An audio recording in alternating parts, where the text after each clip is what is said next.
dos metais mais antigos do mundo parece estar contando duas histórias ao mesmo tempo. E elas são bem contraditórias.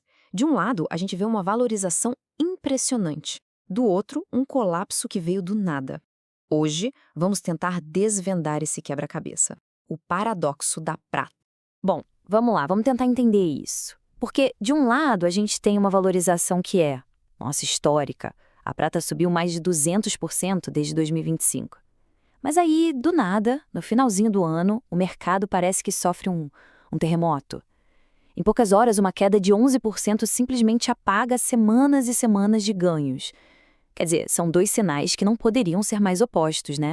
Então fica a pergunta: o que está acontecendo aqui? O que de verdade está por trás do preço da prata? Para a gente conseguir entender o presente, primeiro a gente precisa dar uma olhadinha no passado, no papel que esse metal sempre teve.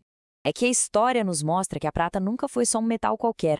Por milhares de anos, ela foi dinheiro. Dinheiro de verdade. Um dos pilares do sistema monetário do mundo, lado a lado com o ouro. E o mais curioso é que, se a gente olha para a história, as grandes disparadas da prata, elas quase nunca acontecem em tempos de calmaria. Muito pelo contrário, eram um sintoma, sabe? Um sinal de que a própria estrutura econômica do mundo estava mudando. A gente viu isso lá na Roma Antiga, na Espanha Imperial e, de novo, na Inglaterra, quando abandonaram o padrão ouro. A valorização da prata era tipo um alarme, não a causa do incêndio.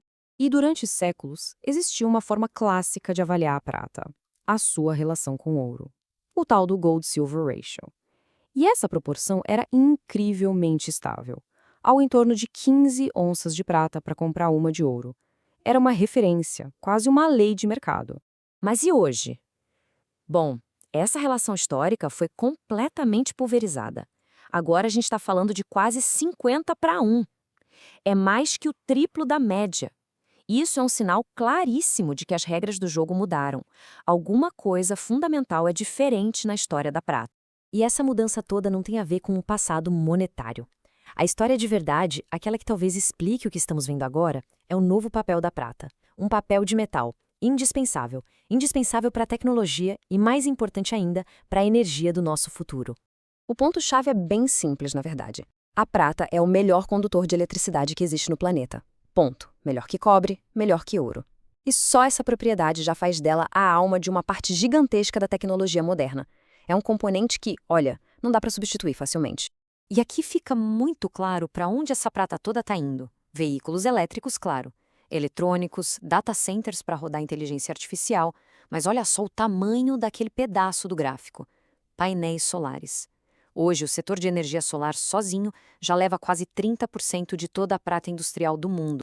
Vamos pegar os carros como exemplo. A transição global para os veículos elétricos está faminta por prata. Um carro elétrico pode precisar de quase o dobro de prata que um carro a combustão. Agora vamos multiplicar isso por milhões e milhões de veículos sendo fabricados todo ano. E a revolução da inteligência artificial. Ela literalmente devora a prata.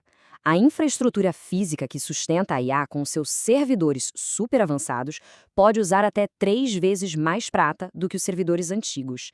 A IA precisa de muita energia e a tecnologia que entrega essa energia precisa de muita prata. Certo. Então, a demanda está explodindo. Isso ficou claro. Mas, e a oferta? É aqui que o paradoxo fica ainda mais interessante. Essa demanda toda da tecnologia está batendo de frente com uma oferta que simplesmente não consegue acompanhar o ritmo. Olhem só esses dados. Desde 2021, o mercado está em déficit. Ou seja, ano após ano, o mundo está consumindo mais prata do que as mineradoras conseguem produzir. Isso não é um soluço de um ano, é uma tendência. Já são 5 anos seguidos. Mas por que a oferta não aumenta se o preço sobe? A resposta está aqui. A grande maioria da prata, mais de 70%, não vem de minas de prata. Ela é um subproduto. Ela sai junto com a mineração de cobre, de zinco, de ouro. Isso quer dizer que a produção de prata é inelástica. Ela não consegue responder rápido a um aumento de preço. E para colocar mais um tempero nessa história, entra a geopolítica. A China refina cerca de 60% de toda a prata do mundo. E, desde o começo de 2026, Pequim colocou em prática um sistema bem rigoroso de licenças para exportar. Isso transforma a oferta de prata numa decisão política e não só de mercado. Ok, então vamos amarrar as pontas e voltar para nossa contradição lá do começo. A alta histórica e, de repente, a queda brusca.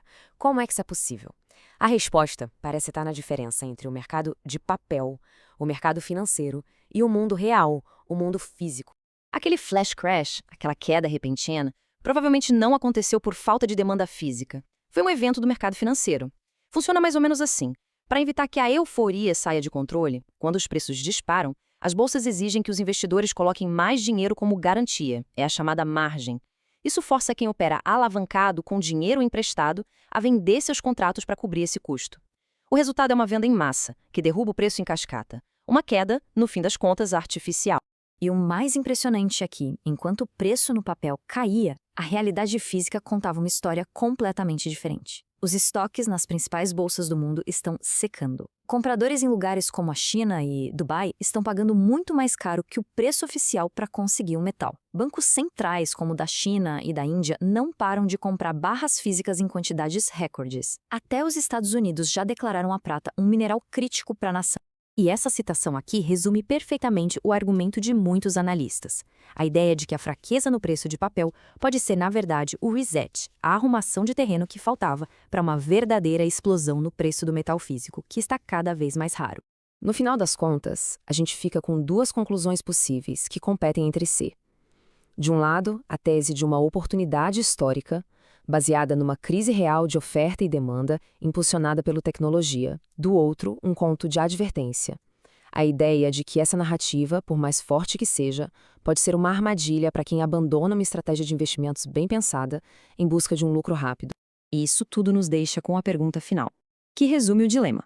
Afinal, a prata é a chave que não pode ser substituída para o nosso futuro energético e tecnológico, ou é uma armadilha especulativa que se alimenta de uma história poderosa e muito convincente? A resposta para essa pergunta pode definir o futuro de um dos metais mais importantes do nosso tempo.